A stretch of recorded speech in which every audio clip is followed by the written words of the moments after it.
Hi everybody, Andrew here again for tutorial soup. In this tutorial I want to start off perhaps a short series of videos just to show you how you can create isometric art quite easily. I'm going to be using Adobe ImageReady to do this. By all means you could use Paint or any other paint package you need. Paint, if you use Paint, you can do a lot of the stuff you can do in this video. There'll just be certain things you won't be able to do, but Paint is probably a good place to start. If you've got ImageReady and Adobe, I mean, by all means, follow me along in ImageReady, but Paint's fine as well. I'm going to start off by opening a new document. I'm going to call it Isometric Art. I'm going to create a width of 50 and a height of 50. I'm going to keep the first layer background white. You want to keep it white when you're dealing with pixel art because it's going to be easier to see the individual pixels as you're going along. So with pixel art or isometric art, you just want to keep it white. You can change the background to transparent later on if you need to. And that's fairly easy to do. Now that looks fairly small, but what we want to do is we want to be zoomed in to about 700%. Now I want to select the pencil tool. This might not be, if you're using ImageReady, this might not be set to pencil tool, so if it isn't, press N and it will change. If you're in Paint, I think there's probably a similar pencil tool in there.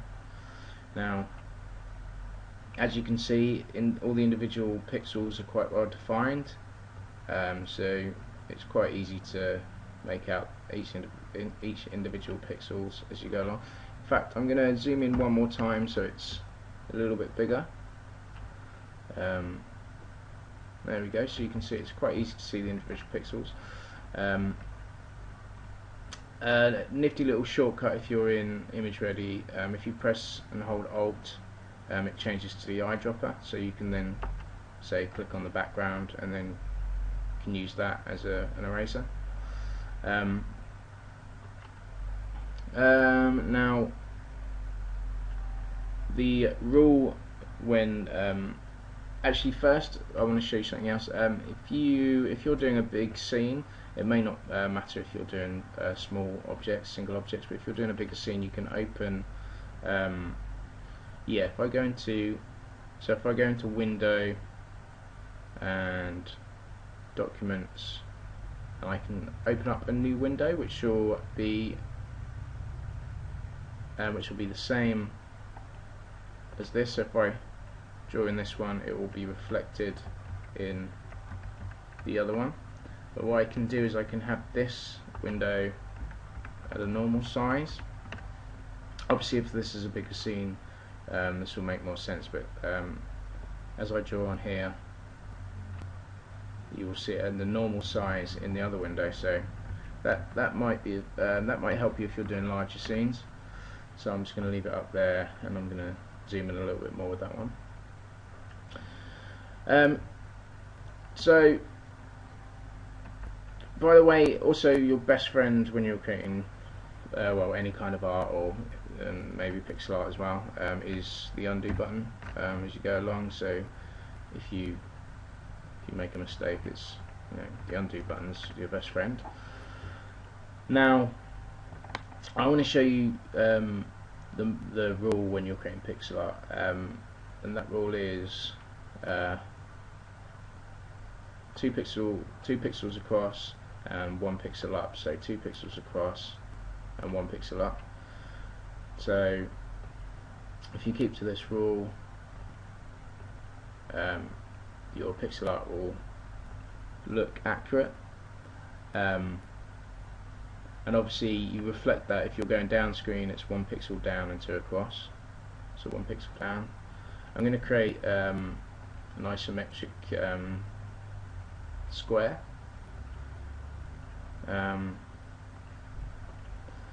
So 1, 2, 3, 4, 5, 6, 7, 8. 1, 2,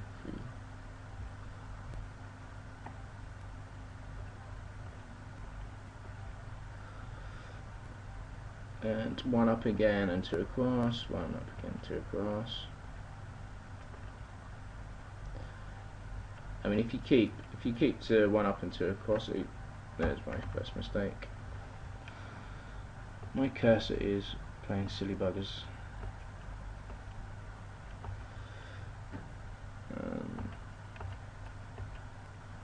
1 down, oh, 1 down, 2 across, 1 down, 2 across, 1 down, 2 across.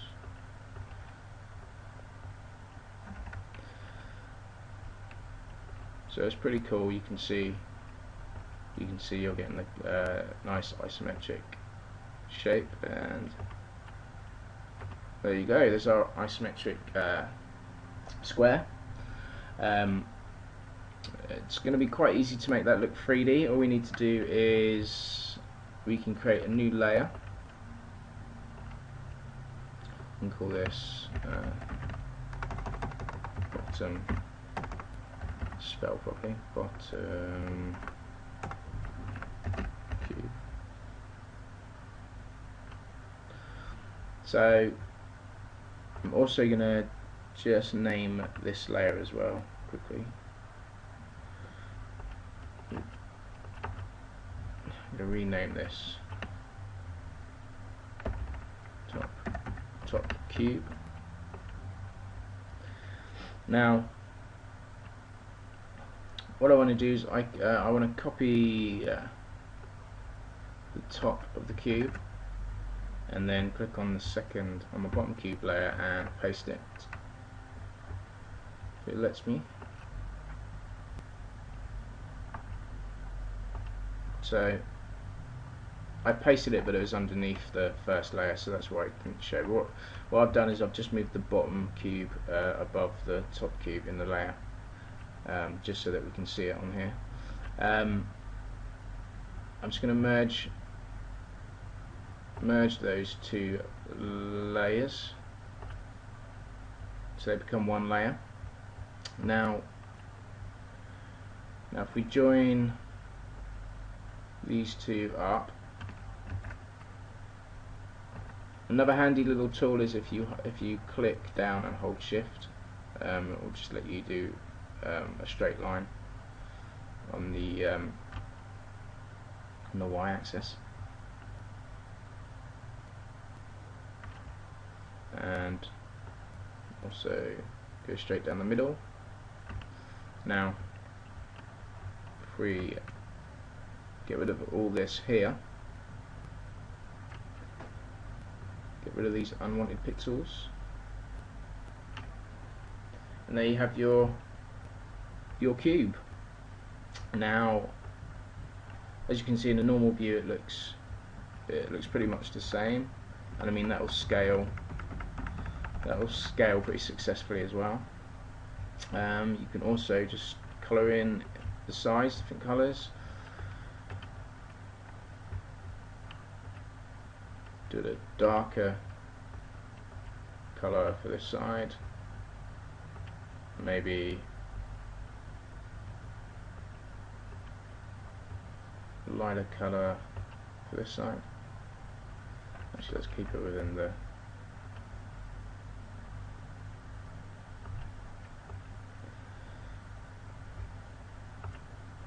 maybe we should have a lighter colour on top and slightly darker colour here.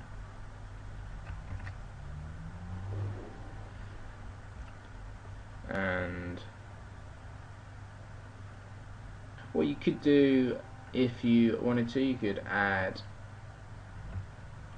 a little bit of shading to it as well. So choose a colour which is a little bit darker than the one you already have, change it into the back into the pen tool, put a bit of shading here,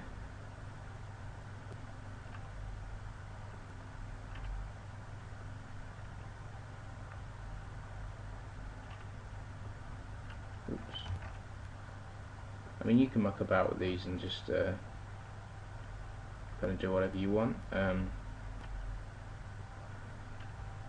mean, you can make. I mean, you can take the basis of cubes and squares and make, you know, many different kinds of objects that you want. You're not just restricted to kind of boring old cubes.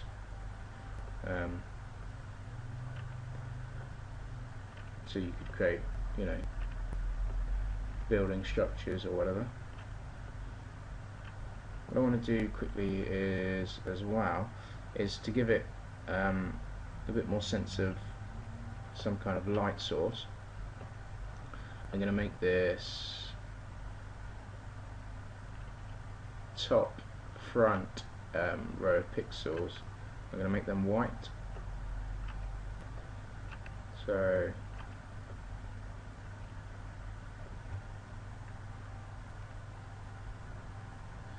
if you go down to there, and well, maybe not that last one.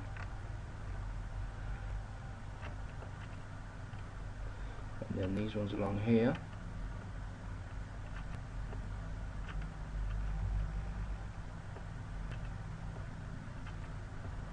That gives it a kind of cooler look, makes it look like there's some kind of light source maybe. I mean, you can muck about with the shading, make it look a little bit more realistic. You can make bigger shapes and bigger structures. I think that's going to be it for this tutorial. In the next tutorial, I'm going to go into a little bit more detail about making other shapes, triangles and circles in the isometric view. I hope you enjoyed this tutorial, and I will see you in the next one.